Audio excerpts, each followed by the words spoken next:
Throughout the 1850s, there were two issues that were very contentious. Obviously, the first is slavery, and the second was the issue of states' rights. Throughout Virginia itself was somewhat divided on the issue. The areas in the middle and southern portions of the state were pro-secession. The northern end of the state tended to be very, very pro-union. Fairfax County found itself somewhat in the middle on those issues. The election of Abraham Lincoln in 1860 really brought these issues to a head because of his stance pro-abolition of slavery. And in January, they called for what they called the Virginia Convention. The purpose of that was to decide upon whether Virginia was going to secede or not.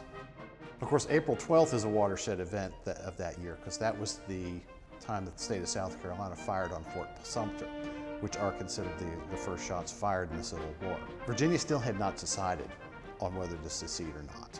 On April the 15th, President Lincoln issued his call to raise 75,000 troops in order to put down the rebellion that had just started in earnest in South Carolina. And on April the 17th, immediately following that, the Virginia Convention voted to secede.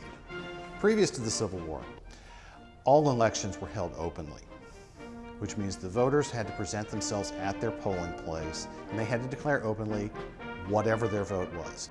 Obviously, one of the problems that can occur with an open vote, when everybody knows how everybody else is voting, is the issue that voter intimidation can take place. There are numerous mentions in there of specific acts of voter intimidation throughout Fairfax County.